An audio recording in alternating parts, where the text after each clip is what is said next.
So when he wakes up the next morning, he's like covered in popcorn. His mouth is the Sahara. And he says, well, at least I'm in my own bed. That's really good. And at least I'm alone. At least I think so. And then he just yells, hello, out into, into his apartment. And this is when I started thinking about my rogue tampon. Oh, Jesus. Okay. Oh, my God. I can already see where this is going. Okay, let's go. I'm Melody Carlisle. And I'm Sabrina Bradley. And this is Heaving Bosoms.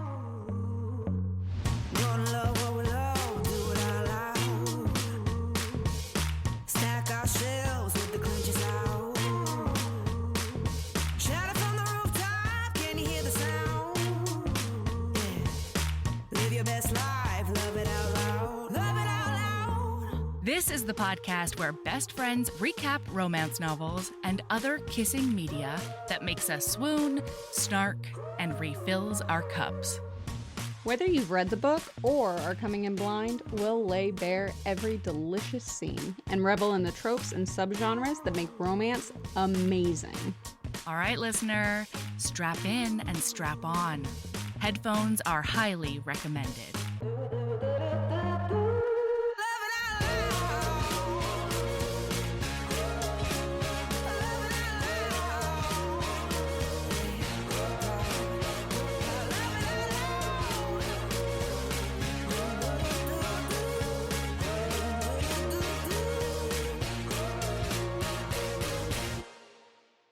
Okay, I'm here. I am also here. I'm here. I'm ready. I am, however, here by the skin of my teeth. Do you want to know why? Yes, absolutely. I can't think about anything other than gardening, which is that's really deeply unfortunate. tough. That's deeply unfortunate because I don't know that a single plant gets talked about in this book. I mean, yeah, that's true. That's true. It's also deeply unfortunate because we are only in February. So it's not like I can really go out and do very much, although I have been doing a shocking amount because my entire personality lately is gardening. You can go piddle around in the dirt, just like... Yeah, no, I've been shoveling, I've been moving, I've been reading about nothing but seeds and tubers. Well, nothing, but... I mean, basically. You did just finish a 450-page book. I'm saying extracurricularly. Oh, okay. Other than the other book that I just read, too. So I'm reading romance and gardening. That's what I'm reading right now. Period, the end. That's all I can think about. It's all that I'm interested in. I am an absolute mess. I'm sorry. Is that an IPB on your shirt? Yeah. It's the shirt that says, read what you love and love what you read, with an Ice Planet Barbarian in a clinch. Yeah. I'm sorry. Literally all I could... So listener, for those of you who cannot see, all I can see is like a blue head with horns, basically. And I was like, I zeroed in. I was like, I think that's an IPB. It's an IPB. It is. They're in a clinch. They're in a dramatic clinch. Where did you get that? I am going to have to tell you that at a later date. I think they were doing a limited sale, so I'm not super sure. But it might still be around, and we can post the link. Yeah. All right. Yeah, because it's one of my favorite shirts. I wear it all the time. I get a lot of looks, a lot of quizzical looks about it, but that's okay. Okay. Anyway, oh my God, I'm so excited. I'm so excited to grow all the flowers. And it's going to be pretty much all flowers this year. You are on such an inspiration because I literally live on 3 acres. Like if anybody grows shit, it should be me, right? So Sabrina. 3 acres? Yeah. I would die. I would die for 3 acres. You would have a Fey Wonderland. Oh my God. I'm working with roughly 5,000 square feet. And don't worry, I'm going to maximize it. But I can't wait for a picture. Lose my ever-loving mind if I lived on 3 acres. I might abandon podcast and become a flower farmer if I lived on 3 acres. I don't know. I don't know. Good Lord. Well, I'm about to literally abandon podcasts because I hear this Are is they being mine. Naughty? the dogs are barking as if one of them is like, "This is mine, stay away." Uh-oh. And I don't want to know what is theirs, stay away, because there should be nothing. Right. Right. You didn't leave anything there. That's for darn sure. Listener, I'm like figuring out where I can put a fucking wisteria. I want cherry trees. I want blueberries. I want blackberries. I am going to do raspberries as well. I was on the fence, but it turns out raspberries apparently have wonderful foliage for like flower arranging. I don't know who I am, and that's fine. I've decided that's okay. We all go through phases in our lives, and this is my phase right now. It's going to be great. It's going to be great. And don't worry, I'm not leaving podcast, you know. But also, use this as your inspiration to tell your friends about podcasts. Spread the word about podcast. The more successful podcast is, the longer Melody stays. Hello there. I was just having a quick word with listener. I was just waxing poetical. About how with you're going to go listener. be a flower farmer instead of a podcaster? No, about how I'm not going to do that. Especially if they tell their friends and more people listen and leave reviews. Yeah, that's true. That's true. You know? Yeah. So there was something that one of the dogs decided was theirs. What? Have I ever told you about how I'm pretty sure that my dogs have a secret portal that I don't know about where they pull out unused tampons? Oh, wow. Why? It's their favorite, that they would prefer an unused, unopened tampon to chew on than a used tampon. You know what? Like, thank goodness for small favors. I mean, First it's not of small all. favors, because at least a used tampon has already expanded. I don't understand that logic at all. Well, if it's not expanded yet and they swallow it, Oh, they could misjudge the size and then it can get stuck places. yes, which I is very see. expensive surgery. Luckily, we have never, knock on, I'm not even going to say that out loud. Yeah, don't. Yeah, but I'm pretty sure they have a portal. I walked out and one of Christmas had obliterated an unused tampon, and I legitimately don't know where she could have found it. Oh Like, my where did God. you? Yeah, that's incredible. I bet they built their own little doggy door into tampon land. Yeah, they fucking lion witch in the wardrobe themselves into the fucking ads with all those women bouncing around. Oh, yeah, the frolicking in ones. white dresses. You'd think they own Like- flower farms. They're frolicking so much. Jesus, No. ball sacks. I know. don't under fucking stand it. How do they like? I can't find a tampon when I need one, and then my dogs are just like, "Hey, Oh my hey, God. girl." That's incredible. Awful. Also, It's we'll get awful. to it, but one of the happenings in this book made me think about my rogue tampon story, and I can't wait to tell you. What happening could have possibly? You just get ready, my friend. Get ready. I don't know that I am ready. Who knows? Jury's still out. Hey, listener, guess what? This is the tampon episode, apparently. At least it's not the poop episode, you know? You can't say that as if there's only one poop episode, That's true. right? No, that's true. We're And 13-year-old that's why we're people love us.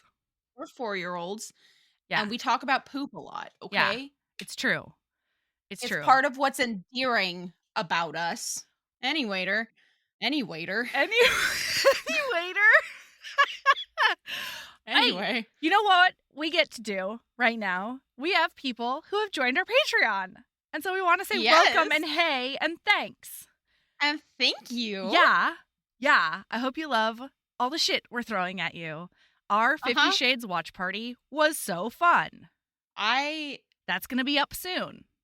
Boy. Yeah. Have you put up Breaking Dawn Part 2 yet? No, ma'am. Listen, how dare you come at me like that? I'm just going to say that that's going to come up before 50 Shades. Yeah, probs will. Okay. All right. So Oh my God. Mel was just hoping we'd all forget about it. No, maybe yes. Okay. So welcome to Lack and Porsche Tea. Or no, Porsche Tea. Right? Is that Porsche? I always say Porsche the car, but everybody else says Porsche. I do too. I say don't Porsche know. the car. Guess what, though? What? I know for a fact that I can pronounce the next two. Yeah. Welcome to Caitlin B. and Call Me Little T. Oh, hey, little T. Absolutely. Hey, and thanks to Kate I and Caitlin C. To Carrie L. and Allison M. And then Lauren R. and Catherine J. And Vivian M. and Ellen C. That's Helen. Thank you. Helen C. Helen. Yeah, she likes the hard H on there. Helen. I've heard. C. Helen C. Helen. Hey, we love you. Thank you for joining the Yes. Patreon. Thank you for supporting us. And We thanks super for appreciate it. playing in our playground. We like it Yeah. when you play in our playground. It's really fun. That is a statement that could Why? be taken a lot of ways. Do it. Take it however you want, listener. Mhm. Okay? That reminds me, did I tell you in the Patreon Discord, the person, I don't remember their name off the top of my head because I literally just remembered this thing. I got consent for whatever the consensual embrace, nuzzle, snuggle, Yay! like whatever Was that the You one with remember? the tiny hump, or was that something else? Yeah, I think it was the person I was just gonna grind on or some shit like that. They're like, you have my permission. That is so heartwarming. I totally forgot I had said that. And at first I was like, Oh. what?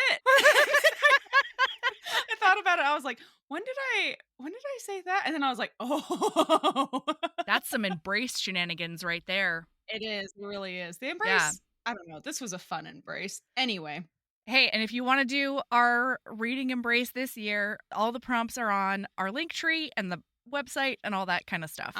And right now, Yeah. some of our favorite responses from last year are getting posted on Yeah. Tuesdays and Thursdays. Yeah. Except for February 1st, because we did upload the February reading list. So Hey. it's too late for this episode because this is on that. We are Any great at hoodles. this. Okay, listen.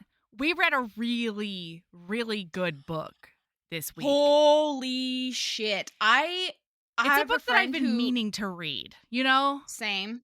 So I learned about it through my book club, Okay. right? Mm-hmm. And I'm actually the one who recommended this book Mhm. because on our reading list, like we always do, 3 Patreon voted books Yep. from the 5-star rec list, and then Mhm. you and I will pick one or two other books Yeah. to read on top of that. And I recommended this one Mm-hmm. because book club recommended it. Because during one of the months when I was still getting my feet under me with like podcasting, I didn't go to book club for like a couple of months in a row. And one of those months they did this book and got to talk to the author at the end of the month. Nice. And they were talking about how Zio fucking is so incredible cool. the book was. Yeah. And wow, they weren't fucking wrong. No. She's got quite the way with words, you know? Oh, Yeah, her prose is insanely good. like, And I could this hear the music. Yes. I know. It was a 5 senses book. Yeah. I could smell the smells. I could Yeah. taste the tastes. Yeah. I could hear the things. I could could feel the see it, feels. and I felt the feels. I did cry Yeah. multiple times in this book. Yeah. It's so good. And it's funny that we did Hard Hitter and this like not back to back. Maybe back to back. I don't know. Yeah, it's gonna be back to back. It's gonna be back to 'cause back. Listen, Hard Hitter, yeah. Listener, we're in a recording time zone weirdness. Like we're time zone? We're in a recording cyclone. Where we don't know. Yeah. I can't tell when we're recording and when it's gonna come out. I can't keep it in my brain. Don't worry, Mel. I do know exactly when things are happening because I did go down a hyper focus No, you may not. organization. That's for banter for next week. Keep it in your pants, ma'am. Well, we'll save it then. Keep Just your remember pants Remember on. to bring the cyclone back. You nudist. You're not wrong. You're showing listener all the goods at once. You gotta piecemeal it out. Mel, I did almost come to this recording in boxers. So anyway, moving on. This fucking book. This fucking book. So it's funny that we did Hard Hitter and then this book sort of back to back because like that was also a book where I was like, oh my gosh, I can feel the massage, you know? Yeah. And then this one, same thing. That I may could have been, hear for the me, that may music. have, frankly, Hard Hitter, yes, it was described very well, but it may have also just been wishful hoping and dreaming in my brain, thinking about getting a massage. No, truly. And then like I could feel the euphoria of getting into the groove with someone. Went through every single emotion. Like Yeah. this book is a journey. Like, yes. Wow. Multifaceted, this book. Yes, especially because the non-romance plot is just as, if not more important. And compelling. Or like more, like, yes, that's the word exactly. I convinced my friend who doesn't read romance. Yeah. I started screaming about this book when I finished, and he was like, well, that's a lot of praise. I'll have to read it. And I almost, like, I did scream alone in my house. I was like, I got one. And like, honestly, this is such a good book to be a foray into romance because the romance is really compelling. It pulls you in. It's amazing. And the character growth between the two of them. Yeah. But it is like a perfect mix of non-romance. Like there's another entire plot that is so important and it is just her and what she's doing. But then the romance is equally important and is equally fantastic. Yeah. Yeah. So, okay. So we read The Girl with the Stars in Her Eyes. And one of the other reasons we read this book is because the second book, Girls with Bad Reputations, is coming out this month too, which I want to read, obviously. It's already I think it's already out as of like the 4th? This dropping. Nice. Yeah, something like that. You keep talking, I'll look it up. Okay. So, yeah, that's going to come out later this month. And I fell in love with every single one of these characters. And book 2 is about the drummer. When they're on tour. Kayla. Yeah. Get stoked. So, okay, we open and in the prologue, it's in the Way, Way Back machine. And we meet Antonia, who is 12 years old. It's her 12th birthday. And she's so excited because she's like, I bet my mom's going to have some kind of birthday surprise for me. And that is because she's a sweet, sweet baby angel who can still have optimism in her heart, even though her mother has not shown her a single day in her life that she would do something like have a birthday surprise ready for her. Oh my God. That was like, and so like we learn more about this birthday. Yeah. As the book goes on, and it just gets worse. And worse and worse. Yeah. So her mom is a blues jazz singer. Yeah. The second book is a birthday present to me because it comes out the day before my birthday. Tell us the I will date. be reading it that weekend, February 6th. Yeah. All right. Fuck yeah. Fuck yeah. So her mom is like a blues jazz singer and she never gets to go to her gigs with her. She's always going to Aunt Dot or like some other, who are definitely not actual family. No. They are owners of the like some of the clubs and lounges that she sings at. Yeah. And when they're out and about, Antonia is not allowed to call her mom. She has to call her Mary. She can only call her Mary because then maybe people will think they're sisters, not mom and daughter. Hey, Mary. Well, because so Mary looks young and Antonia looks old for her age. Maybe, yeah. I think that guy was just a skis. No, he was a skis, but like it's commented multiple times throughout the book that when she was younger, she came across older because she was tall. Oh yeah, she's really tall. And she's mature for her age. She has to be mature. She's surviving on her own, basically. So her mom is pretty neglectful and she's very, very self-focused, self-centered. So Antonia is so excited because she tells her that she can go to the gig with her tonight. Oh my God. She calls Antonia Sweet Potato. And which is the cutest nickname. I call Valor that. And now Oh, I feel like a terrible mom because Mary is so no! terrible. No, you are not a terrible mom, period, but I God just damn it. whimsied, and if I ever have children, I love the nickname Sweet Potato. I mean, it's so cute. Anyway, so she like does the gig. She gets hit on by this really, really old guy Antonia who, does. yeah, Who is taking her mom to Atlantic City to perform at his casino or something like that. sure. And guess what? That means that Mary is shipping Antonia off to the father she's never met. Yep. And she finds all of this out on her fucking 12th birthday. Yeah. Like, she literally gives this kid a guitar and like $100 cash, sticks her on a Greyhound alone Mm-hmm. to a place that's like 150 miles away or some shit It's like that so or whatever. far. It's so And far and then it's very rural. and then she gets off the bus and has to get a taxi. Yeah. And this is like, I cannot, like, I feel like we need to paint the picture. This is like coal mining Pennsylvania, like Yes. past coal mining prime, like past the boom. This is Ugh.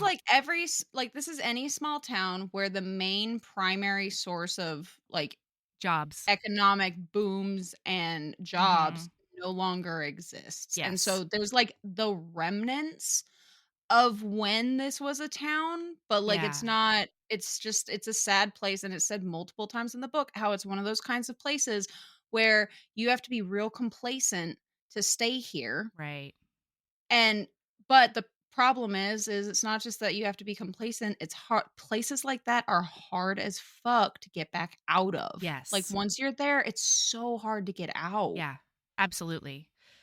Yeah. Yeah. It's like, I mean, the fact that she kept on.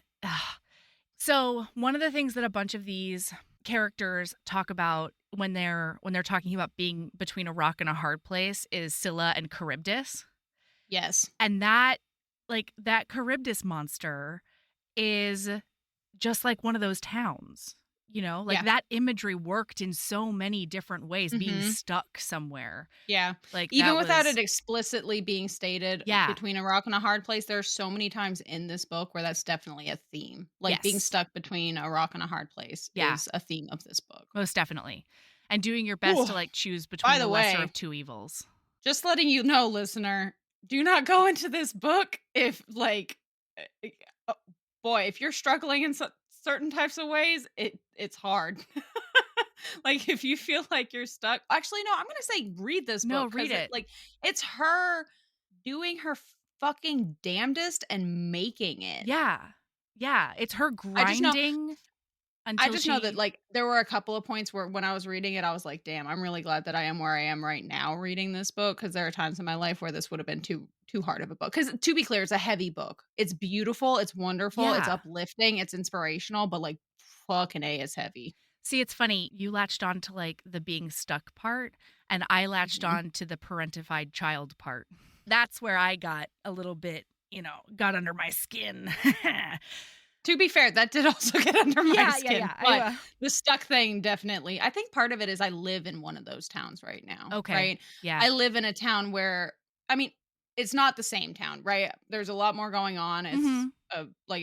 I really like where I live, but it's definitely a place where the boom is long past, Yeah. Mhm. Yeah. and there's, like, memories of it everywhere. Right, right, right. Yeah. Anyway, So so she gets in a taxi and then she goes and finally gets there.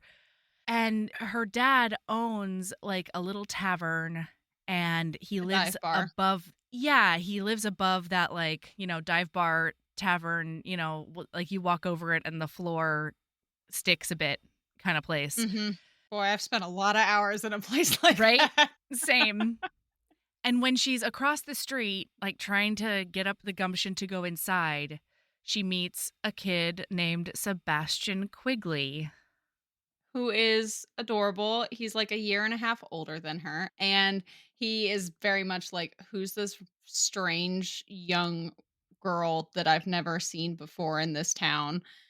He And calls her kid. It's like, uh-huh. how you doing, kid? Who are you, kid? You are also a kid, Sebastian, Yeah, to be clear. What are you doing? You are also a child. She's 12. You're 13. Pull it together. 13 and a half. Oh, I'm so sorry. You're that right, half Sabrina. is so important at that age. Light years. Yeah. And he's got this dark hair and green eyes, and they like the same band, the same fictional band. Mm-hmm. And it's fantastic. And I think I'm glad you looked it up to find out whether or not that was a fictional band or it not. was yeah, I had to because there were real bands and artists who were named as well. Yeah. So it was a little confusing, but yeah, not Boy, let me tell you, I've done a lot of musical things in my life, and I have a lot of knowledge about music. I was so out of my league. Absolutely. Like, holy shit. I was like, Zio has to have some inside information and like knowledge. And like, if you read her author's note, like, yes, that is accurate. Yeah. But I was like, I did not herbs, but I did definitely like kind of half skim some of the stuff because I was like, I don't know what any of this means. Right. Yeah.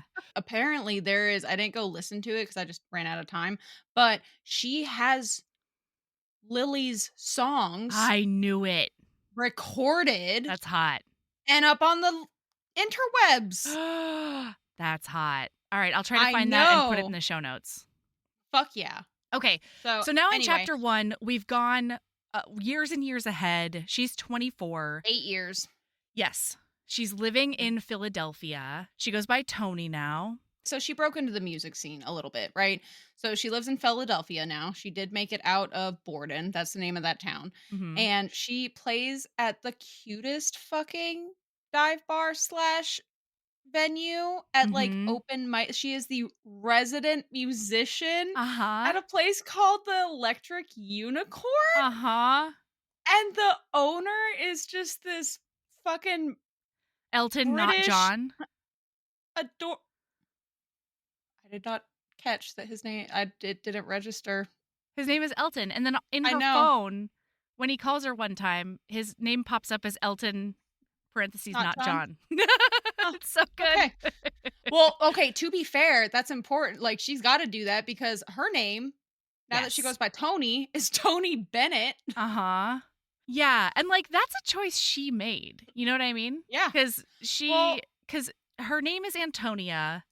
She's going by Tony now, but we find out later that Sebastian calls her Nia. Yeah. He's the only one who's ever called her Nia. Yeah. And I don't really know what other nicknames you could get out of that name. Aunt?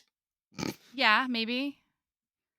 Yeah, no, I mean, but Tony choosing makes sense. Tony, yeah, and like choosing Tony when your last name is Bennett and you're a musician is a choice. Yeah. Oh my God. And later in the book, her mom has a big old fuss about that. She's like, I would never have named my daughter after a boy's name. But how dare you? But oh my God. Her mom. Not okay. Her mom just gets worse and worse and worse the more the book goes on. Yeah. So she's happy to be the resident musician at this tiny unknown place in Philadelphia because she saw what the drive for fame did to her mom. And I ended up nothing to do with it. Yeah. So I pulled a quote from chapter 1 and but situations like this unnerved her because once she was under the lights, it was too easy to get caught up in it. Too easy to accept the adoration, even to expect it. Too easy to let the audience get under your skin and tear you down when things didn't go their way. Which rereading that right now, knowing what happens in the rest of the book is wowza. But she basically wants to be the antithesis of her mom. She wants to produce. She wants to be like a session musician behind the scenes in recording studios. It like sort of a hired gun for the people who perform on stage because she wants to stay private. She wants to have a low-key life and she wants to be the person behind the music. But she likes gigging at this thing because you need to get your face and music out there in order to get asked to be in recording sessions and stuff like that. Exactly. So when her mom sent her away, she sent her with her old Gibson guitar and it's like worth a lot of money. Frankly, Yeah, I it's like can't $30,000. yeah, I can't believe Mary let Let her go of it in the first place. why she would even think of it, honestly. Like, it doesn't really Well, seem I'll bet it wasn't worth that much then. I thought they said that around then it was worth like 20K when she took it. Maybe Mary just didn't know. You're You know right, what I because Mo think? does comment on that. No, you know what I think? I think that was Mary's way of being like, you can't say no. I'm giving you her room and board if you need it. Mm. Oh, I think she even says that in the book. Does she? Yeah, like this is like or Mo makes a comment. Mo is her dad, by the way. Oh, he Mo says it's makes a my comment due. like, yeah, Yeah. yeah. So he does take the Woof. guitar and he puts it in a case up on the wall. Mm-hmm. Doesn't really let her touch it. And Hmm. it's apparently just like a dream to play. Yeah, and now she plays on this like old thrift store guitar that she got, and she has a guitar strap that was given to her by Sebastian when they were teenagers. Yeah, because they Oh. immediately became BFF. Mhm. And they planned because he also was a musician. He was trying to be a musician as well. And so they would practice Mhm. together a lot. Apparently he would give her wise words about how she is a black girl and someday she's going to be a black woman and so she has to be the best Mhm. in the place. He doesn't say Mhm. that explicitly, but he's like, you're a lady and so you need to be the best one or they're just going to write you off. Yeah. But Basically, well, because yeah. she does stick out because she is aware that cute curvy girls are a dime a dozen in the Oh my music god, I have industry, that highlighted. but cute curvy black women who could play the guitar like Prince and knew the difference between Matchbox 20 and 21 Pilots, not so much. Ooh. Who can play the guitar like Prince. Uh huh. I love her. I love the Yeah. confidence that she has in her ability, you Music. know? Well, and it's wild because that's really the only thing that she's Yeah. confident in is her Yeah. ability to play. Yeah, absolutely. Well, and so Tony and Seb were supposed to get out of Borden together. They had like a Hmm. fund that they were putting money into. They were making plans about where they could go when they did leave Hmm. together and all the business. They were planning from the get how they were getting it. Like the minute that they became friends, they were like, "We're doing this together." Yeah. And Seb would have left a lot earlier, but he wanted to wait until she was 18 so that they didn't get in trouble. Hmm. Anyway, so now she's like, why am I thinking about Sebastian though? Like, he fucking left. He up and left and never Hmm. wanted to see me again. So, like, I'm just going to put him out of my mind. Yeah. Well, No. Except we got to so go to the she factory. does with a PH, Yeah. which is a recording studio in Philadelphia, who she's become friends with the guy who is inheriting it from his dad. His Yeah. name is Richie. And he has offered her to buy in to be his partner. Mm-hmm. But it's a $50,000 buy-in. Yeah. And she's like, I don't know how the fuck I'm going to do that, but I want it. This is my dream. Like Mm-hmm. this is everything. And Yeah. because she's a session recording, like she's a session musician at the studio Yeah. or at the factory pretty often. Right. Well, and I mean, I will say Nia's fucking impressive because Oh yeah. she says, like, I don't want to dip into my savings, but that would only get me to like 10 or 15K. And can I just say that as an artist who is 24, to have like Girl, that much money put away, I I was can't just like, even fucking what? imagine. Holy fuck I balls. That's that is incredible. that is definitely one more digit than I have ever had in a savings account. That is It's a real serious reaction wild. to not having financial stability as a kid. Yeah, that's definitely like she lives frugally. To Yeah. to be clear, she lives extremely Right frugally. now, she's renting her best friend's pull-out couch Yes. in her And she's been one-bedroom there for apartment. years. Right. Hmm. Like, yeah. So, anyway, she's there right now in order to do a session recording for this guy called Jerry. And Jerry's the worst. And Oh my god, he's such a she, fucking misogynistic prick. yeah, old school, white dude, misogynist, terrible. Mhm. Well, and he doesn't like that she essentially shows him up because she has the ear of a fucking angel and, like, she Mm. oh my god. Wow. So, like, I have a pretty good ear, Mhm. but, like, I was, like, salivating over the description of her ear because Yeah. she can just pick up anything in the middle of other things happening. It's incredible. Yeah. Like, wow. Like, at one point, they needed a violinist, and the violinist wasn't showing up, and so she finally just Mel, got really fucking pissed, and so she walked over and she picked up a violin, and she just started sort of picking at it and playing with it until she just played it. She was like, "Okay, I'm the violinist now too." as somebody who Yum. just bought a fucking violin, Yeah. can I say that I felt the level of envy that I was Oh, feeling yeah. reading about that made me want to die because to be clear, that is not the experience I'm having in my home. Yeah. Well, and so she's in this weird position because, again, one of the only things that she has like extreme confidence in is her musical ability and her ear. And like she knows that she's fantastic at other things and that she's real cute and all that, right? Like she doesn't have confidence issues, but this is something Yeah, that she's just like she knows in takes her pride bones. in. Yeah, absolutely. And so, but as a session musician, you sort of have to like toe the line and like not piss off the talent. You know, they're your boss, really. But at the same time, she's like, I don't want my name attached to something that's shit. And Mhm. one of the guitars is off. Like, Yeah, one of the and guitars is off. Jerry ends up pitching a whole ass fit Yeah. and saying, basically, "You're fired, we're getting somebody else."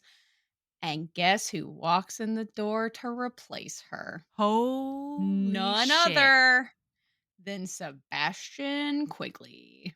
Well, Sebastian Quick now.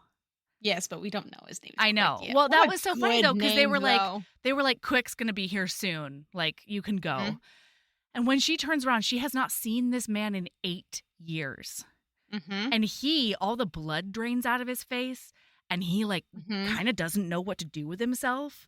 mhm. And she just like beats feet as fast as she can out of there. And And then he he chases her. follows her. Yeah, to the cab, and he leaves her a business card on the seat. He's like, "Please, like, I would love to talk to you and catch up," because he obviously never got over the girl that he left in Borden. Yeah, I know. This was How one did of you the only feel? I was things that very didn't curious. track for me. How did you feel about that whole everything? I don't The know reason. how to answer that without doing big spoilers. Spoiling? Okay. We'll get Yeah. there. I will say that it was one of the only things that didn't quite track for me. You know, Mm. it was one of the only things in the book that I was like, I don't know that. See, so one of the things I really liked about this book is how real these characters Oh, felt, yeah. and that tracked. I Did could it? see somebody doing exactly that thing. Yeah, like being too ashamed to go back. Yeah. And feeling like they're better off without you kind of thing Yeah. because of these deep-seated things you have going on. Anyway, we'll get there. Yeah. I mean, So okay, I think that would have I think the only reason it didn't track is because when he does see her, he's like on his knees immediately, being like, "Can I talk to you? Can we please, like, will you look at me?" And she's just like, "No, not absolutely not not." not in a heartless way, but part of me thinks that it's a little bit of a out of sight, out of mind thing. It's easy Mm, when you're not seeing them all the time to be like I see to that. just kind But then of it all clicks when you are in their presence yeah, again. and all of a sudden it's like, "Oh my god, I can't believe that I gave that up." Yeah. Okay. All right. I can see that. That's how I Anyway, took it anyway. absolutely. So he puts his So business card and she's like, "You should go back in. Like, they're on the clock and I don't want you to make Richie look bad because you're out here trying to talk to me." And he's finally like, "Okay, all right. Well, bye." And she's like, she gets in the cab and she's like, "Drive anywhere. I don't care. Wherever you can go, just go." yeah.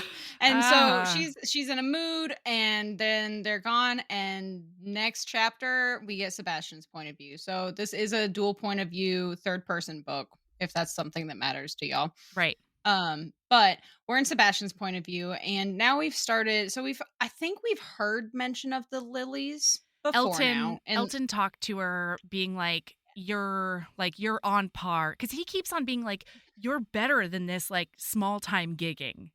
You should Mhm. not be the resident musician here. And she's like, don't talk bad about my bar. Like, I like this place. And he's like, no, no, no, I don't mean in a bad way. I'm just saying that, like, you could be the level of the Lilies. They're this new up and coming band with really, really talented people, especially their guitarist. yeah, and it's for women specifically Yes. doing like alt rock punk shit. Yeah. And she's like, honestly, I think that there's somebody behind the guitar. Like, I don't think that her name is Candy. I don't think Candy is really shredding like that. And he's like, you don't know.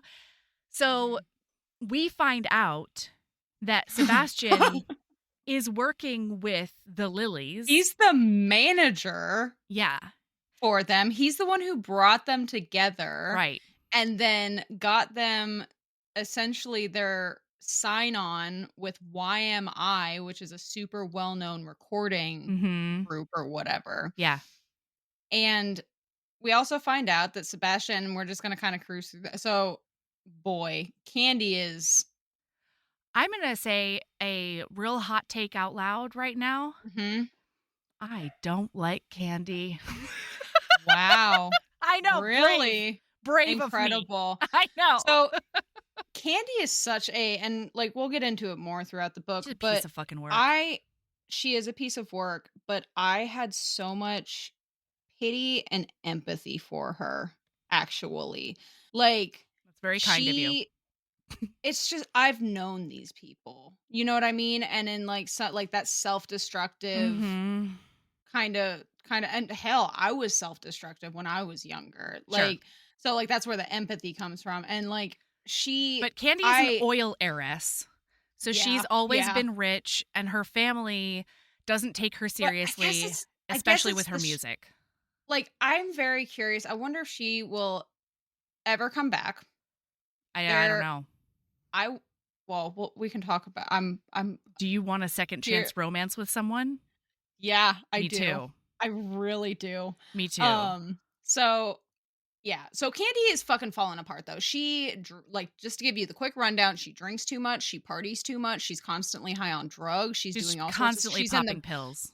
She's in the press for terrible reasons, and she thinks that it's good.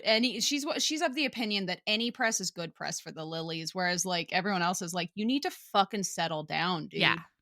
And like, well, so when Sebastian brought them all together, he and Candy and Lily like sort of had this weird, like, you know, where we get too drunk and we like fall asleep together kind of touchy-feely relationship. mhm. And then one day Candy was like, when are you gonna like shit or get off the pot? Like, she was, when are you gonna stop this and fuck me?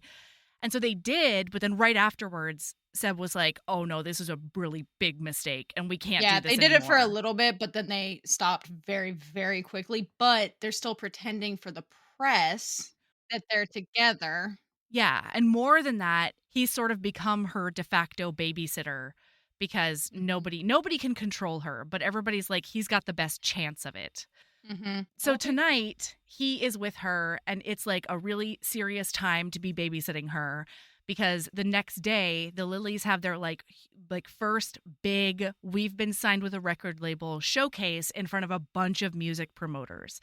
And like they are the people who will get them on the radio and do all the bullshit. So they've got to be there, and they've got to be there at like 10 or 11 a.m. And so he's like, we're cooling it tonight. And, you know, we're not going to do anything big. And she's like, no, it's okay. I'm just going to like this teensy little birthday party with a really close friend. And it's going to be super chill. And he's like, I don't really even need to look at her to know that she's lying through her teeth. Yeah. So they get up there to this bit like rich fancy person party, and so right before they get up there, I highlighted this because it was literally famous last words. Yeah. She's like, it's sweet the way you worry about me. And he says, I'm your friend. I'm only looking out for you. And she says, since I can't look out for myself, I don't need a Oh. nanny, Seb. I'm a grown up. Yeah, you're not Andy Candy. girl. So they get up to that party and they go to get a drink off of a tray that people are serving. And she's like, no, don't get anything off of that tray because there's going to be something extra in those drinks. Go Yeah. straight to the bartender and have them mix you something. She looks out for him. Like, she's like, there's going to does. be like ecstasy laced in there or something. Yeah. She also pops a pill right before they get in there. And she immediately goes and starts partying with her quote unquote best friend, Naya. Mm-hmm. And he, because your phones are listening to you and the algorithm is listening, he gets a YouTube video of Tony that pops up on his phone. Yeah. And so he starts watching it, and without thinking, somebody walks by and they're like, "Would you like a glass of champagne, sir?" And he says yes. And so he does take a glass of champagne, and then zippy zap, it's the next morning and it's Is 3 it the p.m. next morning? It's like, it's the next afternoon. He missed the showcase, but he was like, well, at least Candy should have gotten there. Right. Well, I don't know why he would think that. Seb, in what world? Like, let's talk did about Candy wishful go to the- thinking. No shit. Oh my He was God. definitely still rolling and on fucking drunk, probably, Absolutely. to be thinking that. Well, and it's so, I have to go back a tiny bit because one of my Yeah, go favorite for it. things about like them walking into the party and doing all of this is that he can't stop thinking about Tony. And so he's like, Mhm. Candy loves the paparazzi. Candy like loves the fame aspect of all of this. She loves the parties. She loves everything. And he's like, Tony would fucking hate this shit. And I kind of love that about her. And then he's like, get Tony out of your brain. Like, don't do it. And so then like his phone feeds him that thing. And he's watching that YouTube video and he cannot hear the sound, everyone. The party is too loud for him to hear the sound of her singing. Watching her on the stage. Yeah. So when he wakes up the next morning, he's like covered in popcorn. His mouth is the Sahara. And he says, well, at least I'm in my own bed. That's really good. And at least I'm alone. At least I think so. And then he just yells, hello, out into his apartment. Well, and then when he unlocks his phone, it's still on the YouTube video of Tony. Uh-huh. He was just being an absolute menace and shoving popcorn in his mouth while watching Tony. And this is when I started thinking about my rogue tampon. Oh, Jesus. Okay. Oh, my God. I can already see where this is going. Okay, let's go. Okay. Give me your version. Because I've already come up with the entire story in my head, and now I want to hear what yours is. So I went out with my friends to a party, and there were like 4 of us girls who lived together. We all went out to the party. I did decide to imbibe some jungle juice. I don't know why I ever thought that was a good idea. It was one of those nights where like I had the jungle juice and then there's not much after that I remember. Mm-hmm. So then the next morning, I wake up in my bed. Thank you very much. I am just like it's the dry mouth. It's the head pounding. It's terrible. Mm-hmm. And I squint open my eyes and I look up at the window and like my blinds are half cocked. Like they're like uneven. And then I try to, move around and then I realize that my spaghetti strap, like both straps are on one side of my head. And I just like, oh my God. And then I do the hello thing, but I live with 3 other people and nobody says a word. And so I've decided that like they hate me so much that they've moved You out. did something I've wrecked unforgivable. everything. Yeah. I did something terrible. It's awful. And then I go to the bathroom because I am on my period. And at that point I used tampons. So I go to the bathroom and I go to like do my business and I realize there's no tampon. Where could my tampon be? I had it with me. I had it in me when I was drinking that jungle juice. You hella had it with you, yeah. In the safest place it could possibly be. Just snuggled up there. And now it could be anywhere. So then my roommates get home. Turns out they didn't start moving out. They did just go get us bagels because they are beautiful angels. And I get Perfect. their side of the story where I'm just like a hot mess. I'm drunk off my ass. They can tell it's one of those nights where like you're not going to remember the morning or, you know, you're not going to remember. And like they had to, the reason my shirt was all askew is because they dressed me. And like by the time they got me in some like shorts and this spaghetti strap, they saw that it was on one side and they were just like, you know what? I can't It's fine. anymore. This has got to be good enough. And they put me to bed. But did you ever find out what happened to the that tampon? tampon. No, I never found that tampon. It's still out there somewhere. I'm sure of it. I mean, it might have founded its own town by now.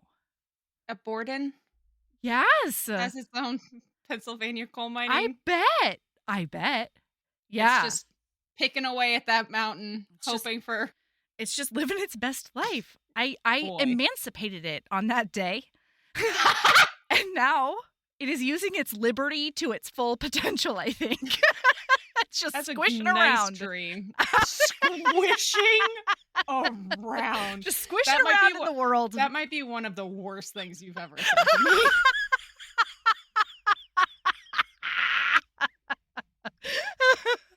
Well, you know what? It turns out that they are actually the silent partner in Squelchers. Our company, no. Squelchers. Nope. Did you say our company? Mhm. Yeah, our company that you also You know what? work at.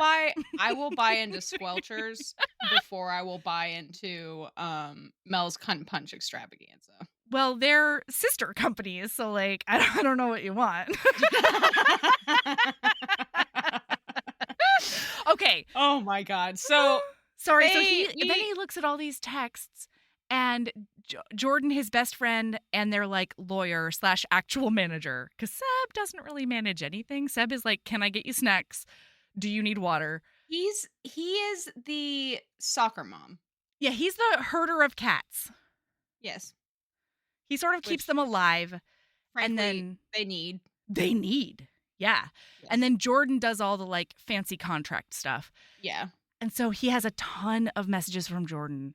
They start with him offering to get him coffee and they end with, "Where the fuck are you?"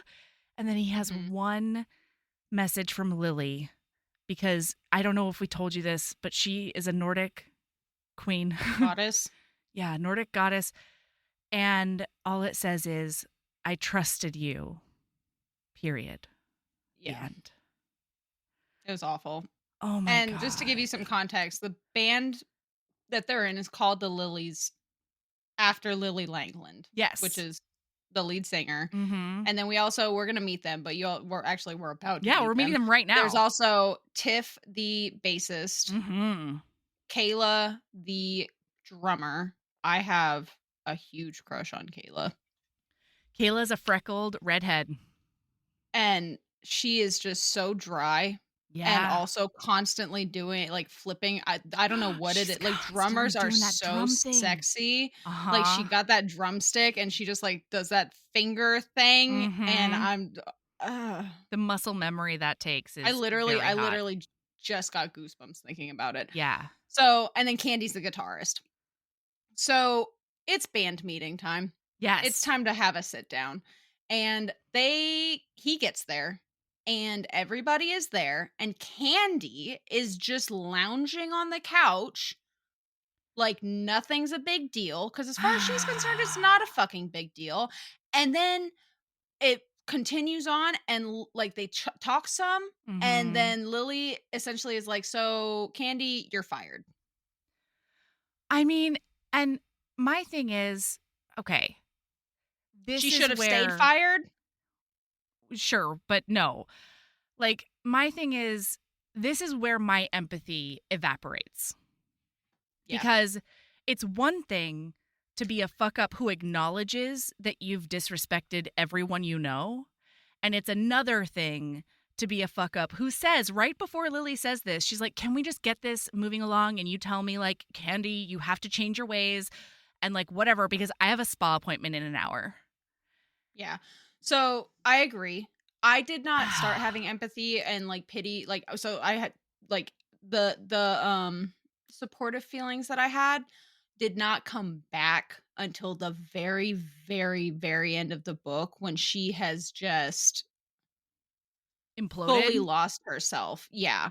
Like, that's when it came back. That's when I was like, "Oh, this is, like, she's in a bad place. This girl needs, like, rehab and therapy." No, she absolutely And, does. I had like, no that's when it feelings about was her, though. um, Yeah. You're a I good think that person, Sabrina. well, I think part of it is also I really want her to go to rehab and therapy because I do want that second chance romance, right? Yes. Like, Yeah, most so anyway, definitely. she gets fired and they also modify Sebastian. They're like, "You can stay, Sebastian, but we're Mhm. modifying your contract and there's a no fraternization clause and a one strike rule. So Yep. fuck up and you're out. Yep. Fuck up or fuck someone Yes. and you're out." And he's like, "Thank you. Thank you, sir. May I Yeah. have another?" Like he's all Mhm. all on board for this punishment.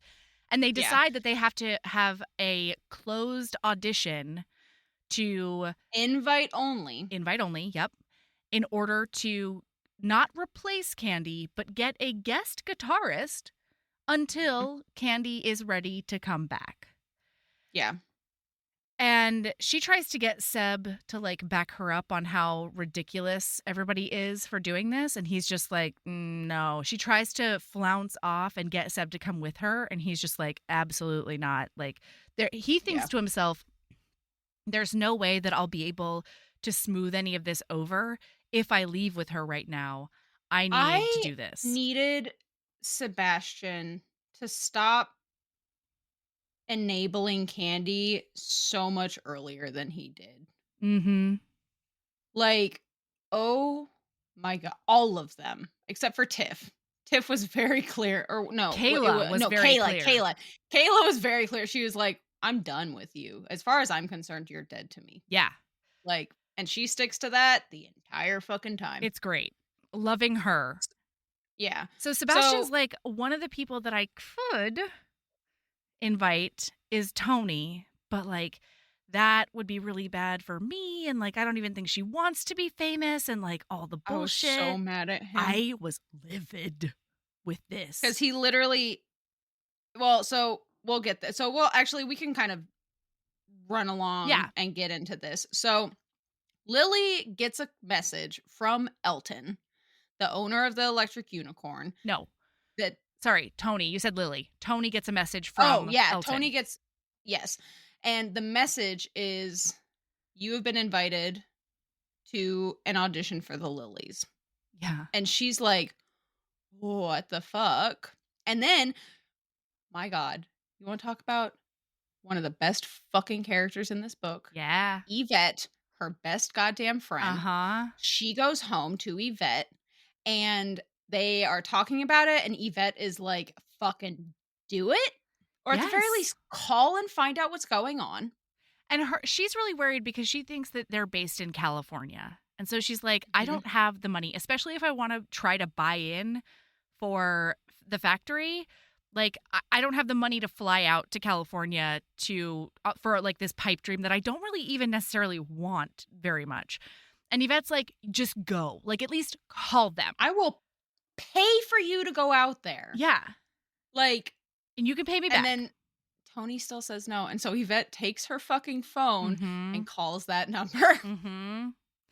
And then, long story short, after talking on the phone, she finds out that it's actually New York City where she has to be by Friday at 10 a.m. By And she Friday. says yes. Yes.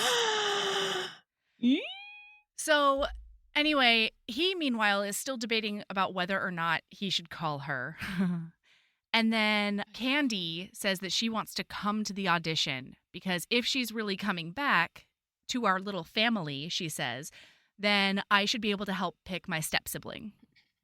And he's like, okay, sure, man. Like, we could make that work. Mhm. And But then he does end up convincing her that she should give them some space, mhm, supposedly. Supposedly, he convinces her. But he doesn't think that she means it when she says that, like, she's like, we're gonna do this for now, and then I'm gonna shape up and we'll be better. And it is so clear at the end of this chapter that she is manipulating him. Oh, for sure. That's also where Like, my empathy ends. The fact that both she and Tony's mom can be like, look at the tears welling in my look at puppy my eyes. crocodile And tears. then the Like, moment somebody says no, they immediately snap out of it and they're like, well, blah, blah, blah, blah, mhm. blah. Like that's, ooh, it's so much. But the other thing is, he literally says to her, like, the way that you're talking right now, what you're saying is you just want to shape up now and like placate them, but not actually change anything for the long haul. Yeah. And she's like, it'll be fine. It'll be totally fine. But Mhm. now we're at the audition. Oh! By the Mm. way, Tony has started dreaming about Sebastian again for the first time in a year, Oh, and in her dreams, they kiss. yeah. Boop, boop, boop, boop, boop, boop. And then she's at the fucking audition, and I'm really hoping that one of the people that we meet Yeah. in the waiting room Is it for the Zeph? audition, named Zeph, Yeah. the fantastic non-binary guitar player who doesn't say a single word to anybody, but on their Until fucking way out, as the second to last auditionee, they say, "Don't let them get to you." They said in a voice that was mostly a purr. "Go in, play for your life, and be grateful for the moment. Let that nervous energy move through you. Don't try to force it away. Use it." this is apropos of nothing. Like they're Uh-huh. basically passing by each other in order for her to go into the audition. And Zeph just out of nowhere comes out with this sage inspiration for her and like this coaching Oh, moment being like, you can do I this. This person doesn't know Tony at all.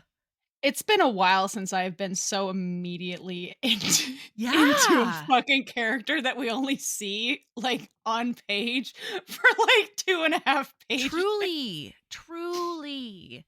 Yeah. So anyway, she goes in and both Seb and Candy are not there yet. Which like how is Mhm. this not a strike? Question mark. How is this not being late to the audition, Seb? I don't know. I also had the same Yeah, question. like what are we doing? Mhm. Anyway, and she's just crushing it. Like Yeah. even Kayla and Tiff are like, "Wow!" like in the tiny Oh my god. recording room. I love Kayla and Tiff so much. I And it was know. so like and the thing that gets me is like Tony was so uncomfortable at first because it's just dead silent in that room. Yeah. Nobody even greets her. And she's like, "Do I need to introduce myself?" And the guy who's helping her set up, he's like, "They know exactly who you are." Yeah. And it's just like this whole thing. And like but then she fucking starts playing and she gets in Ah. the zone and just oh my god. And then Sebastian gets to the studio and he sees Guess who's right behind Candy him? show walking up. And like they've Wow, already how talked to convenient. Candy about being um like more subtle, like low key. And instead, Mhm. like maybe come in the side door, Candy. And instead she Yeah. rolls up to the front in like a giant black Escalade with her whole entourage. And he's just like, I don't In a in understand. a sling In a bedazzled sling, a bedazzled pink cheetah print sling. with and the bedazzle is her name. It's her name. Everybody knows your I name, Candy. I can't with you. I I can't. just Anyway, they go in and so like even Candy is impressed. Like very Mhm. obviously impressed and he's just standing back there being like, "Holy fuck. She has gotten so much better than even she was when like we were back in Borden. Like she's Yeah. so obviously Guess what, worked on her Sebastian? craft." It's been 8 years. Yeah, Of right? fucking course she has. Oh my Like god. Yeah, and he's like after that performance, she's got to be on the short list. And when they go up like after she's done, he goes up too and she sees him and like stiffens and then she says nice to meet you. And he's like, Mhm. nice to meet you. Nice to meet you too. And he like doesn't know Uh-huh. what to do with himself. And then of course, he fucking follows her out again. Mhm. He has an MO, but he does convince her to talk to him for a minute this Yeah. time, and so they go into a spare room, Mm-hmm. and she is like she's having none of his shit. No. She's like, no." Abso-fucking-lutely not. Like, you No. fucked me over, dude. You don't deserve Like my time. mhm. You ceded my time when you Uh-huh. abandoned me. Like, we're Yeah. not doing this. Well, and she immediately makes a connection in her head that Mm, Sebastian is there. She's like, "Oh my fucking god. He saw me 3 days ago, and now magically I have an audition with the Lilies. yeah. He works for them. Obviously, he got me the audition. This is a hell of an apology, but still fuck him." Yeah. She's Like like, I don't want to be here because he feels guilty about something he did when we were children. That's mhm. bullshit. I should be here on my own merits. And he's like, I didn't. I had no idea you were going to be here today. And she's like, okay, sure, man. Mhm. So then she goes home and has happy hour with Yvette. And Yvette's like trying to be like her pump up wingman. You know, she's just like, Mhm. you should take it. When they offer it to you, you should take it.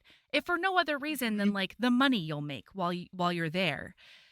And and then she says like, oh, and then Richie comes up. This was very important to me because Richie Mhm. is an absolute dreamboat. Oh my He is a god. respectful king. I want I want that novella. I want that novella hard. Yeah. Zio Axelrod, if you are taking requests, I would love that novella. We have a small request, which is the novella of the couple that shall not be named until the very, very end in the epilogue. That has to be a novel And though, right? we also have a very, very no, we're not gonna ask for a novel of that because we have a very large Oh request, yeah, yeah. and that is for the second chance romance that we both desperately want and need. Oh, I see what you're saying. Yeah, yeah, yeah. Sorry, I thought you were asking for that first. And I was like, that should be a No, novel no, no, though. no. We want the novella. We're Yeah, gonna we're gonna ask small for that. yeah. But then that second But chance then romance could be hot. Okay, anyway, so Richie so comes in yeah. and he's like, "Have you come up with 30K more?" Just out of curiosity. Well, because he doesn't know exactly how much she needs, but this is when Yvette finds out that she has to get 50K Yeah. for this whole thing. Mhm. And they're like, "Holy shit." And then Yvette Mhm. and Tony are noodling and they're like, "You could sell Minx." Minx Minx is is the the name Gibson of guitar. that. Uh-huh. Wow. Like, and Tony is noodling. She's Tony's like, like, "I "My don't know if parents I haven't done anything can." else for me."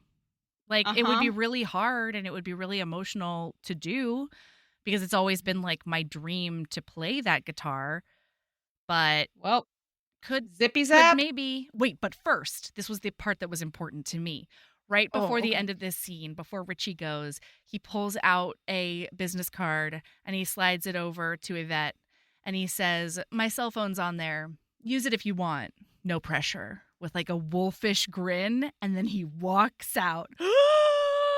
Mm, Yvette yeah, and Richie would be the cutest couple in the land, and I want their I know. novella. Thank you Yes. so much, Zio Axelrod. I know you're busy, but just noodle on it, you know? Yeah, just But take some zippy time. zap, you're right. Yeah, so zippy zap, we are on our way to Borden. Tony's going to get that fucking guitar, and she gets there Mm-hmm. and walks into the bar, and Mo, this is the first time they've seen each other in years. 5 years, 4 years. Yeah, since she left town. Mm-hmm. Because like, and so we'll go ahead and let you know now. She, because of what happened with Sebastian, so just gonna give you some context. Yeah. When Sebastian left, they had been saving money. They had a couple $1,000 Mm-hmm. saved. And when he left, he took half of it. But so she gets there and she basically tells Mo, "I'm here for the guitar." And he puts up a fuss about it and is like, "It's my due. How could you?" But then he does climb up and get that guitar down. But before he gives it to her, he sits down and plays it like Like a champ. beautifully, like Oh, nimble fingers. uh And she's like, huh. I didn't even know you played. And he Uh says, huh. girl, what you don't know about your mom and I could fill a church.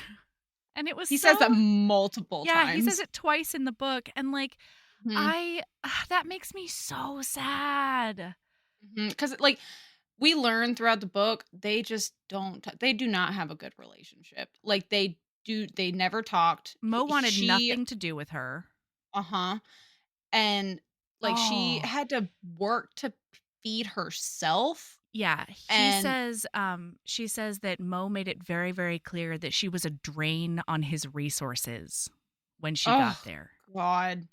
What And a like, terrible way to feel as a child. I Like, know. I know. And so she was not only working at the bar to like, you know, help out and like pay her way that way, but then if she wanted anything like clothes or tampons or, you know, food that wasn't deep fried at Moe's Tavern, then mhm. she got another side job in order to do that, all while going to school as well.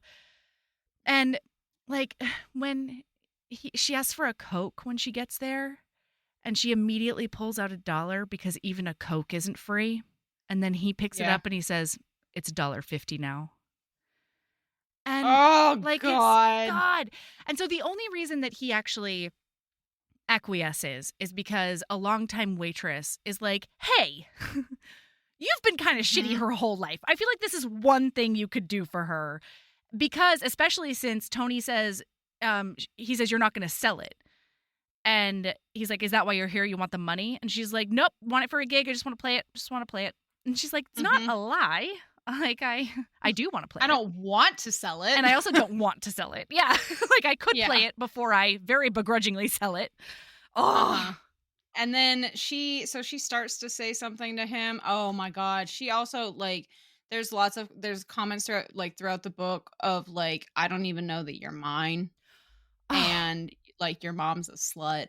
yeah. And so at least you come by it honestly. I wanted to punch him in the face so fucking I hard. know. Like, I know. and when she leaves, she starts to say something. She's like, "Hey, Mo." And he turns and looks at her. And then she just turns around and walks out. Yeah. It was heart-wrenching. Devastating. Yeah. So, zippy zap. Sebastian and Candy. Sebastian agrees to meet with her in public somewhere. Turns out, the only reason that I she did cannot with this this woman. I can't. is I hate she her. wanted to be seen with Sebastian with Uh-huh. the paparazzi to see them so that it's clear that she still has a connection to the fucking band. She literally word for word. Get ready, y'all, because Tell I them. had to highlight this. Tell them, She s- Sabrina. he says, "What is your obsession with being splashed all over page 6?"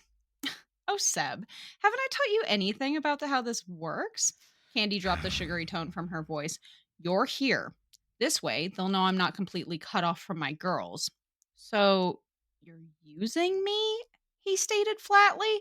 Surprised. Well, that wasn't flat, but whatever. He Whatever. stated flatly, surprised at how unfazed he was by the concept. Candy's eyes twinkled. Aren't I always? Oh, Candy! Ma'am. I mean, that's the thing though. Like, when people tell you who they are, believe them, Sebastian. Listen! Christ! This Like, do woman we need to the fucking do I need to get a worst. skywriter? It's bananas to me. It's Oh and my like we find out ugh. later that he does all of this because like she reminds him of him.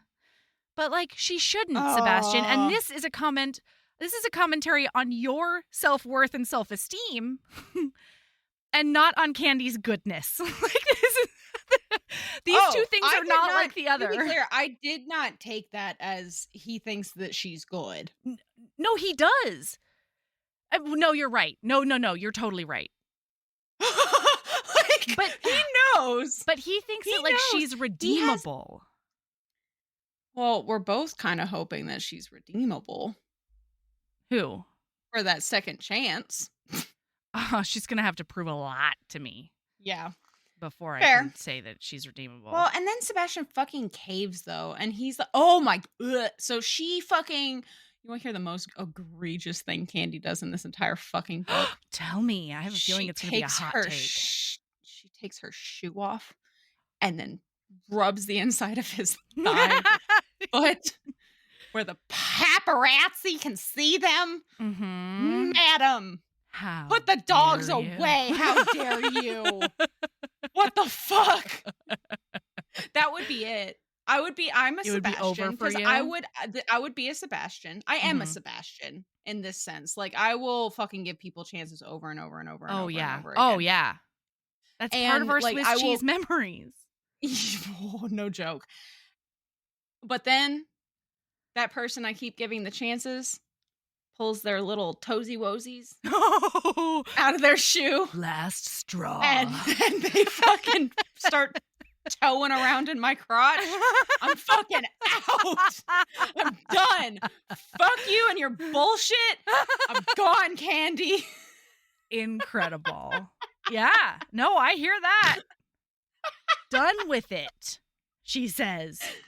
Oh Done god, with it, that's the done with straw. you.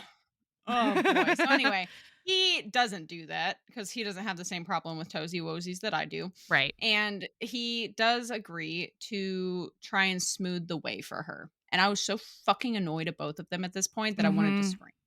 Yeah. So, zippy zap, we are at Kayla's apartment.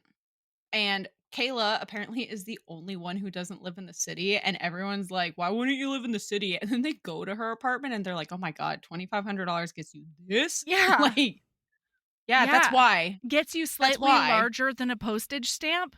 Because, like, let's Yeah. be clear.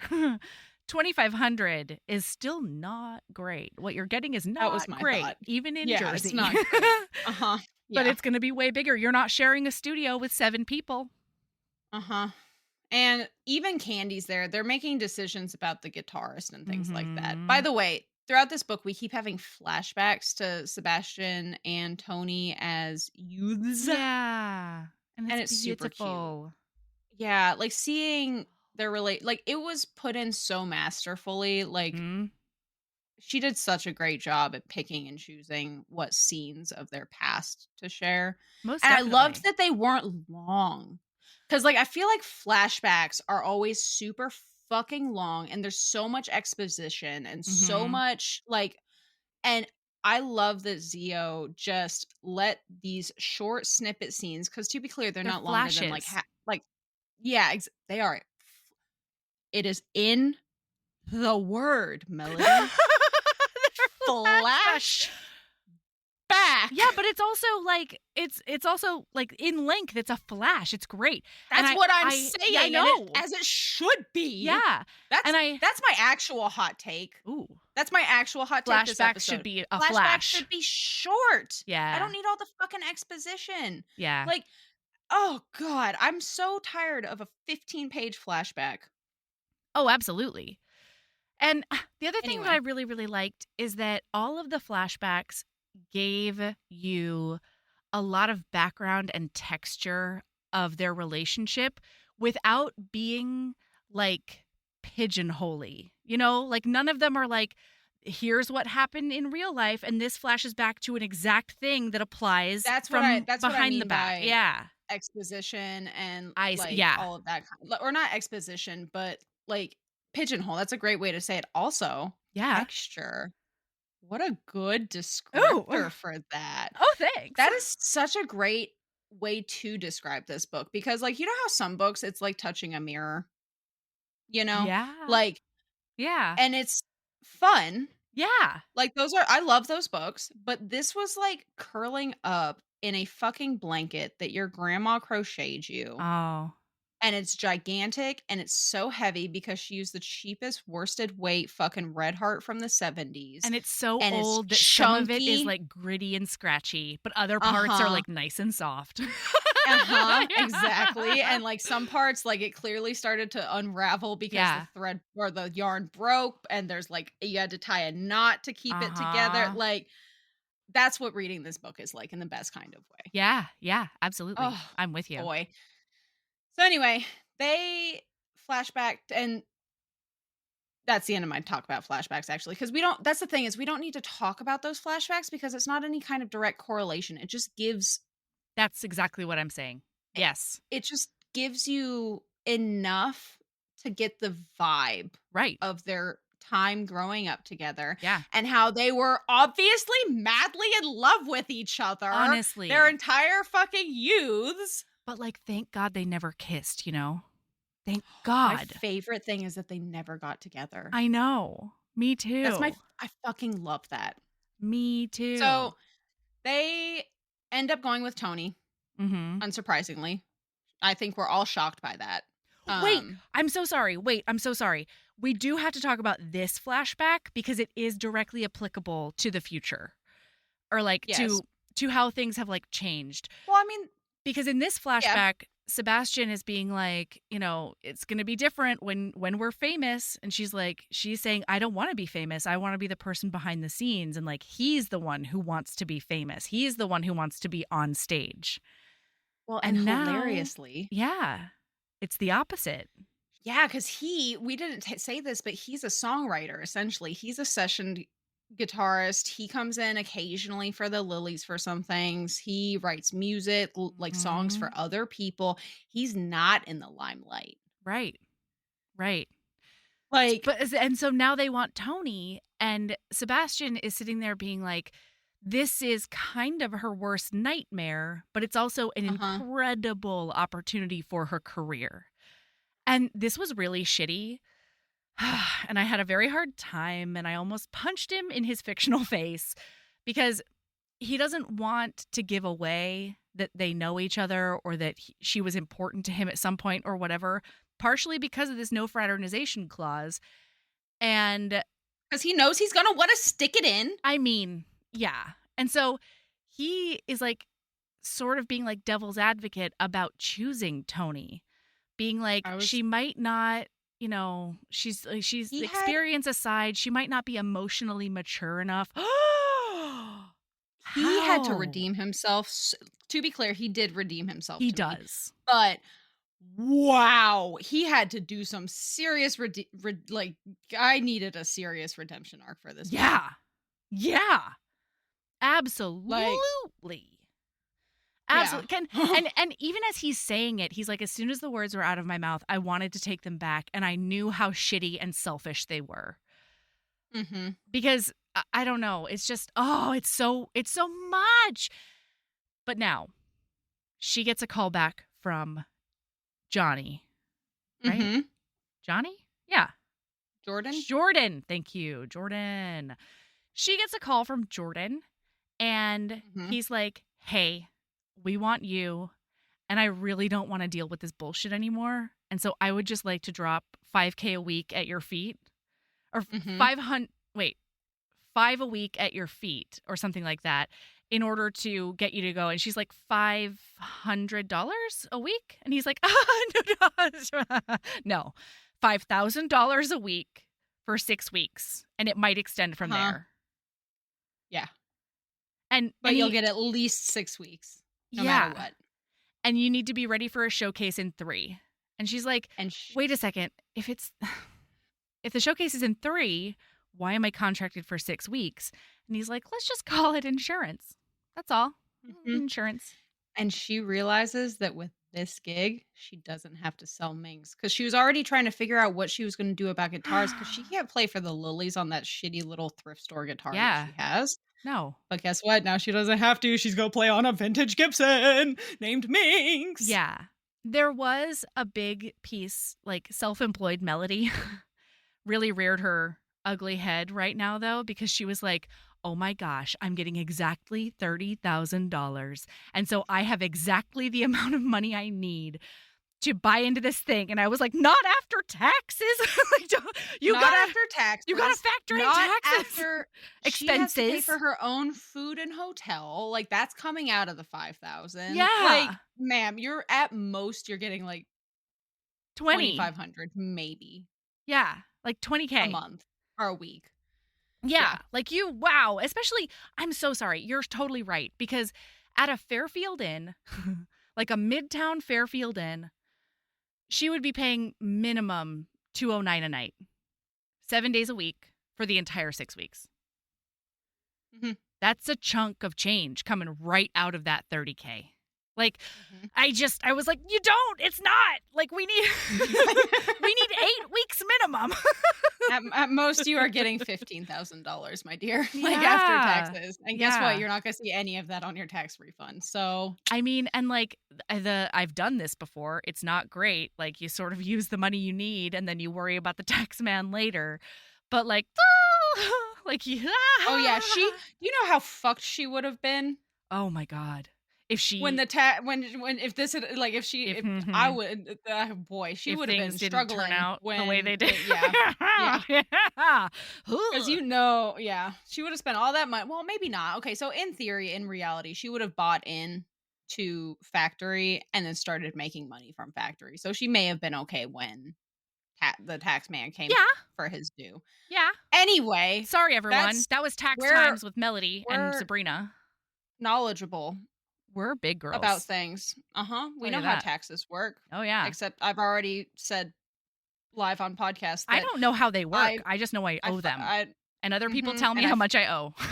and 1000% I probably fuck them up in favor of the IRS every fucking Every year. time. Every Every time. Like if I ever get audited by the IRS, they're gonna be like, "Don't call her because Don't. we owe her money." Yeah. Yeah. Okay. So, So anyway. now she's like, "Oh my God, Sebastian did this. I can't Mhm. believe that he did this, and now they're choosing And me." I was so mad because I knew that he'd done Yeah. the opposite. I know. I know. And like at the very end, like near the end, when she finds out that it actually wasn't Sebastian and he wasn't lying to her, because he flat out is like, I had nothing to do with this. Um, she says she feels like a little bit let down, and I understand that. But like, how would she have felt if she knew he had It like? was a pity, n- like, or an apology. No, I'm saying, how That would just she feel if she knew that Sebastian, like, kind of low key tried to torpedo it for her? Oh. Like, shit. Yeah. Yeah, no shit. Were you okay? So I do have to ask: did you Yeah. Sherlock Holmes who called for her? I didn't. I didn't either. I had no No. fucking idea. I also didn't really worry about it too much. I was like, somebody saw her on YouTube. I I don't know. I thought about it constantly. Did you? I was, I was like, who the fuck called for her? For the record, I love who did. Love Mhm, that. same. That was a So twisteroo. this was such a small scene, but I do have to bring it up because it was Mhm. fucking incredible. Jordan, when she gets up there, because she goes up the next day, Yeah. Jordan gives her a very important lesson in contracts. And partially I want to bring it up because, listener, read your fucking contracts. Yeah. He hands her a contract and explains everything that's in it. And then she just picks up a pen and she's like, okay, where do I sign? And he's like, never fucking do that ever again. And she's like, do what? And he's like, Mhm. sign anything without reading it front to back. And she's like, what are you talking about? He was like, this contract is from a lighting company that I contracted with last year. And she's Uh-huh. like, oh. Yeah.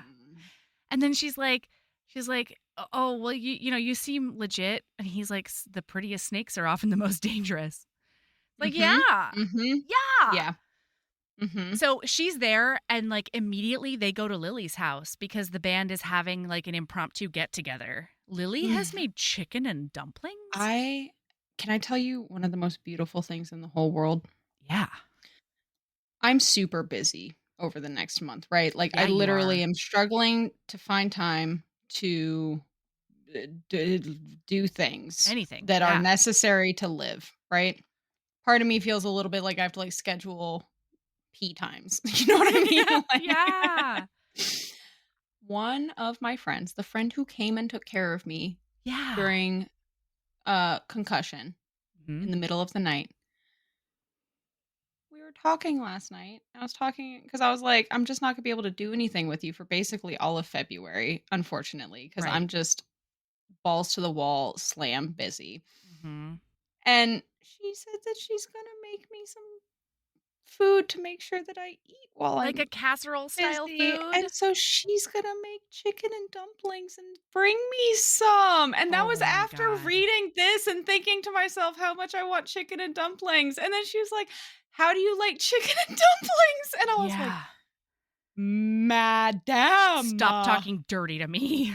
I Ma'am. know. Aw, I've never been more hungry, like that's so hungered on. sweet. Yeah. No. That's so sweet. Oh I'm God! so Just glad you gonna found reiterate. her and everybody Get else. get a community, my friend. If you are Yeah. lonely, find people, like, it might take a while, but when you finally find them, it's gonna be so fucking worth it. Yeah. Like, oh Yeah. god. Anyway, so they end up kind of doing like a little half practice and like getting the And vibe of Candy things. comes and she says, I'm going to Oh help god. Of you fucking course she learn. does. Cause she can't keep her thumb out of the pie. Well, and she wants to stay relevant to the band, Yes. And so there's a moment when they're talking about women in the music industry and like how people like need you to stay in your lane or whatever. And Candy pipes in to be like, yeah, stay in your lane. And she's like, oh, I feel like that's less a commentary on the conversation and a little bit more a message directly for me. Like, oh no. So I do want to say, and I know that you're gonna be like, no, fuck Candy in every single way possible, but How dare you? I am going to say, this is Dark Lover all over again. Ooh. So, where you just hate this thing, and I'm like, well, hang on. The only difference is that I read that in 2024 instead of 2007, Totally. or read anyway. Whatever, you get the point. I loved that Candy never did anything that was actively sabotaging to Tony. Oh, I'm with you. I was shocked. I was too, because I even made a note way earlier. I was like, I do not, like, I'm so concerned that Candy's just gonna sabotage the shit out of Tony. Yeah. I love that all of Candy's sabotage is basically to herself and because like that's who that person, that is how that would go with a person like that, right? Like struggling in that way. Yeah. Well, like just Candy as a person, she's not that's the thing, is she's not evil, she's not malicious, she's just fucking, she's just a mess and very entitled. God. And it's Yes. not great. One thing I will say is that I was shocked about this simply because she is so manipulative on the page several different times. Yeah. And I thought that she would even says try it out loud. Yeah. I thought that she would either try to sabotage Tony with the band or at the very least try to sabotage Tony with Sebastian. And she didn't do either of those things. She does. Not she really. She does try to sabotage Tony with Sebastian. No. She just at the taco place? She just clings to him. She doesn't like go to Tony and tell her like fucked up stories. Oh, okay. I guess that's accurate. But like she doesn't do any of that. She did know what she was doing. Of course. In that instance. Of course. Yeah. But it just didn't come across as like, I don't know, aggressive. Yeah. You know? It wasn't, no, I would agree with you. That's the thing. Okay, so that is the thing that, again, I know I've said this a couple of different times, but just another facet of this diamond that is the girl with stars in her eyes. All of these characters, there's no black and white, except for I can think of one character that there's a black and white. Is it Kayla? Because she's awesome? No. Black and white, he is evil. And it's Andre. Oh, yeah. But, like, all of these they are not characters. These are people. Yeah. That we have just been dropped into their life. Like, I love character development. I love a person that feels like a character that feels like a person. But it's been a while since I read something that was so viscerally. I know this exact, like, I've met this person. The good, the bad, and the ugly about this person. Like, none of these people are perfect. No. Except Tiff and Kayla. Yeah, and even they're kind of shitty to each other sometimes in like the most sisterly way. Like, that's what I'm saying. Yeah. Like, I agree. Zio. Yeah, so after they have this whole, like, they eat together, they talk together, she notices that Lily is very remote. Like, she's a little bit cold. And when she looks at Tony, she doesn't really like, when they're jamming, she doesn't look at her. She looks at her hands specifically, like how she's playing the guitar the whole time. And she and Candy, like, actually, Candy does, like, coach her through a few things and show her, different chord progressions that she couldn't get by ear, like the two that she couldn't get by just listening to the music. Oh my God, how Oh my dare God. she? I know, right? And then Seb shows up and Jordan asks him to drive Tony home because he wants to go on a date. He is the most adorable bisexual British man. He's so cute. I'm so fucking delighted. Uh-huh. I want his novella too. I would love a Zio, novella. I have another little request for you. Yes, Just please. throwing it out there. So Sebastian says yes. Yeah. Because he's like, I get her alone in the car and I get to finally be alone with her and talk to her. Right. Of course, Candy's also coming now. She's also getting a ride. He drops Candy off first because, frankly, it makes more sense. But also because he doesn't want to be alone with Candy. I need to be alone. I need to be alone with... want to be. And, like, apparently the whole time that he's driving them home, Candy's like, I don't understand why you're going this way. Like, it makes sense to drop her off first and me after. And he's like, nah, not when you look at it from this very specific perspective where I want to be alone with her and not you. And then after they drop her off, he's like, are you going to get in the front seat? And she's like, oh, yes, please read it. It's so funny. He checked the rear view again, perplexed. Aren't you going to move up here? Tony met his eyes in the mirror. Wasn't planning on it. Seb sighed and turned around to face her. Really? She looked pointedly out the window. I'm comfortable here. And he finally does convince her to get in the front seat. Yeah. So he's not just straight up chauffeuring her around. But as they're driving, she's like, can you drive and talk? Because, like, I'm exhausted. And he's like, no, I actually can't. And then he does try. And then they're very quiet. And she keeps on looking over at him. And finally, after a couple of very awkward minutes, because P.S., now he's taking the scenic route to her hotel, which is, like, fucking rude. But he has a captive audience. So she is looking over at him. And finally, he's like, what? And she says, you orchestrated this thing where you could get me alone to talk to me, and you're not saying much. And he's like, I know, I don't know how to make words. I'm early in the book, Sebastian. Listener, I haven't learned. I wish you could have just seen Mel's face. Oh no, I don't have the emotional capacity to communicate all the feelings I'm feeling. I'm drowning in my feelings, he says. How can I This is all quote. This is word for word, by the way. Yeah. Listener. Yeah. I basically narrated this audiobook, okay? Yeah. I was Sebastian in the audiobook. Yeah. So that's it, listener. He drops her off at the hotel. He does say, I'm sorry, right? He says, I'm so damn sorry. Also, he starts to tell her, but then he can't bring himself to actually say why he left or any of that, which is like, he knows he has to tell her in order to adequately apologize. But he can't get it out. And this is when I started to get the feeling something really bad happened. Like, yeah, something I already catastrophic happened that night. Because he keeps on saying, I had to get away that night. Yeah. But then we don't find out about it. And we fully get blue ballsed about it. And, wait, and then guess what, listener? I have a question. I think this is when she says, like, so he says, I'm so damn sorry. She says, for what? And he says, for leaving, for not, coming back, for, all the things. And then I think she asks him, why did you only take half the money? Or is that later? I think it's now. I'm pretty sure. Yeah, she says, right why now. did you only take half the money? Like, you put 2/3 of it in. You could have taken that. You could have taken all of it. And he says, well, I couldn't leave you with nothing. And then she says, but you did, Seb. You did leave me with nothing.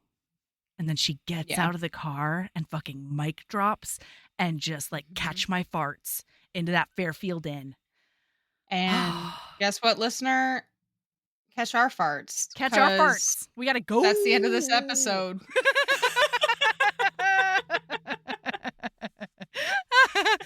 Hey, Sabrina, what's your lady love?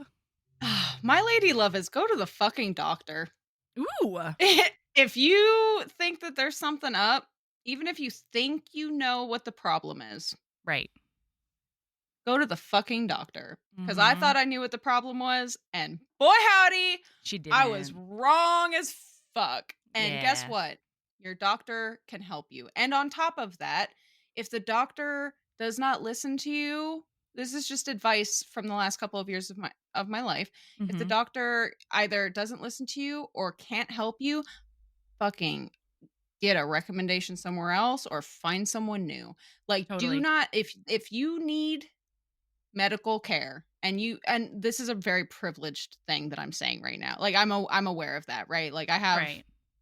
good health insurance. So like Mhm. I'm very lucky.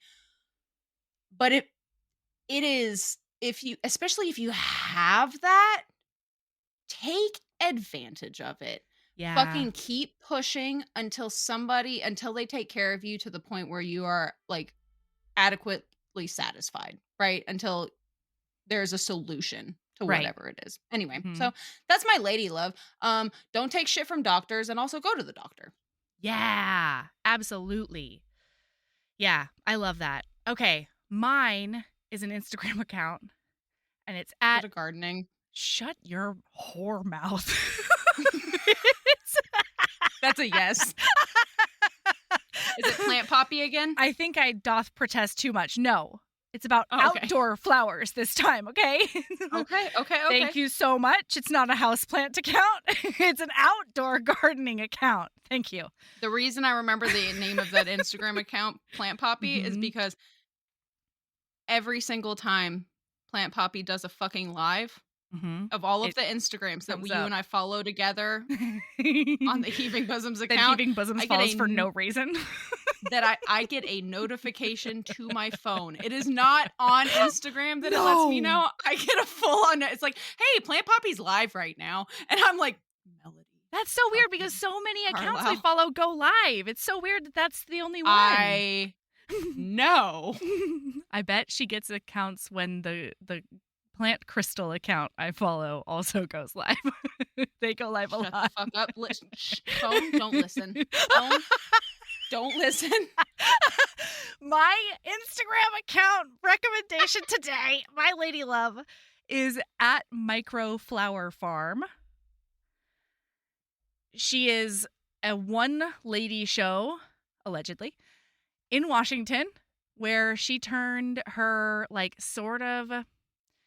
she turned 1.5 acres into a profitable flower farm.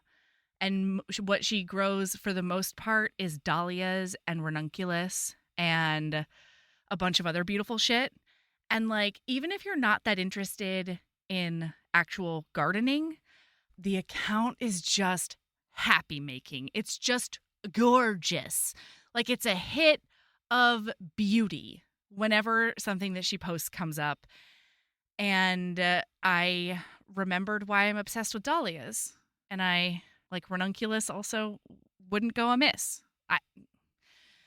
So anyway, at Microflower Farm, it's a big inspire.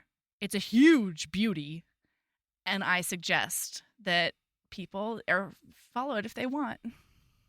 That's my lady love. Or if you have a co-host who forces you to follow it because their podcast does, in fact, follow it on Instagram. Yeah. Why don't you follow it from a joint account? That's what you should do. Yeah, force all of the people that you share an account with to follow it as well.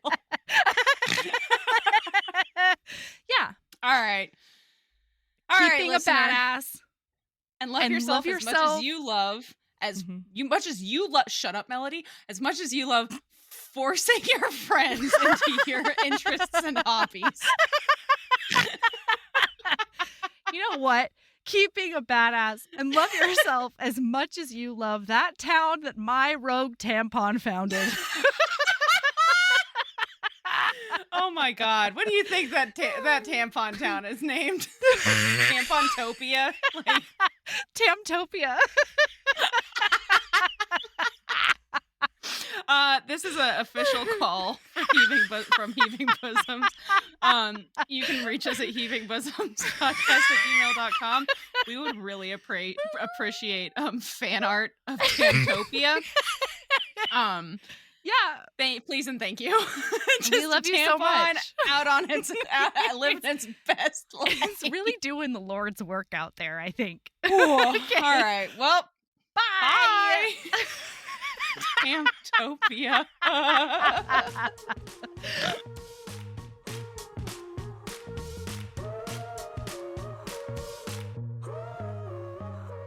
Heaving Bosoms is produced by us, Melody Carlisle and Sabrina Bradley. Editing is done by Melody Carlisle. Our theme music is by the incredible singer-songwriter Brittany Fonts, and our art is by ultra-talented author Kate Pryor. If you like our show, remember to follow us on your favorite podcast app, rate us 5 stars, leave a nice review, and of course, tell all your friends about us, even if they don't read romance. If you want to get in touch, you can email us at heavingbosomspodcast@gmail.com. If you want more of us, visit patreon.com/heavingbosomspodcast. You can also find us on Instagram at Heaving Bosoms, on TikTok at Heaving_Bosoms, and in our Facebook group, the Heaving Bosoms Geriatric Friendship Cult. Head over to our website to sign up for our newsletter, get our Reading Embrace printable, and check out my audiobooks at heavingbosoms.com. All right, we'll be back next week with more swoons and snark. See you then.